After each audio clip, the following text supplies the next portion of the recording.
Hello everyone, thanks for clicking my video, and today I am back with 10 amazing English expressions that will make your communication more better. Are you ready? Let's get going.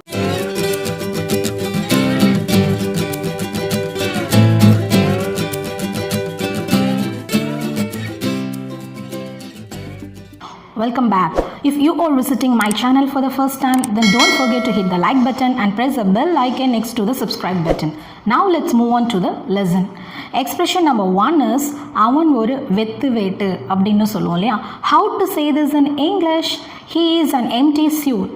He is an empty suit. So empty suit means inefficient and he is lacking in leadership qualities. So எந்த ஒரு leadership qualitiesமே இல்லாம decision எடுக்க தெரியாம இருக்கிறவங்கள we call it as empty suit. He is an empty suit and does nothing. அவன் ஒரு வெத்து வெட்டு அவன் எதுவுமே செய்ய மாட்டான். வேற எப்படி யூஸ் பண்ணலாம் அப்படின்னா, though he is a manager, he is an empty suit. அவன் வந்து மேனேஜராக இருந்தால் கூட அவனால் எதுவுமே பண்ண முடியாது.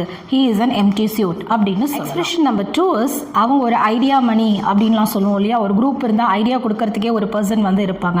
How to say in English? He is an idea hamster. He comes out with more innovative ideas. He is an idea hamster. He comes out with more innovative ideas அப்படின்னு நம்ம சொல்லலாம். Expression number 3 is நீங்கள் என்ன சொன்னீங்கன்னு புரியல அப்படின்னு நம்ம ஃபோனில் சொல்லுவோம், கிளாஸ் ரூமில் ஸ்டூடெண்ட்ஸ் சொல்லுவாங்க. So how to say in English? Sorry, I didn't catch you what you said. Sorry, I didn't catch you what you said. நீங்கள் என்ன சொன்னீங்கன்னு எனக்கு புரியலை. ஸோ பட் இன் இங்கிலீஷில் நம்ம பொலைட்டாக கேட்கும்போது we add the word sorry. Sorry, I didn't catch what you said அப்படின்னு நம்ம சொல்லலாம். எக்ஸ்பிரஷன் நம்பர் 4 is இது வெறும் பொருளி தான்ப்பா அப்படின்னு சொல்லுவோம் இல்லையா. How to say in English? It's just a rumor. It's just a rumor. Rumor means false thing or fake accusation. That's called as rumor. உண்மையே இல்லாத விஷயத்தை என்னன்னு சொல்லுவோம் அப்படின்னா rumor. Expression number 5 is போனது போகட்டும் அப்படின்னு சொல்லுவோம். We all need this expression. எல்லாருக்கும் இது தேவைப்படும். போனது போகட்டும், இனிமேல் நடக்கிறத பார்ப்போம் அப்படின்னு சொல்லுவோம். போனது போகட்டும். How to say in English?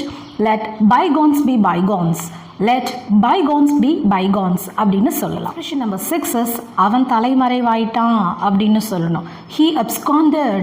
He absconded. திடீர்னு அப்படின்னு சொல்லணும்னா he absconded suddenly.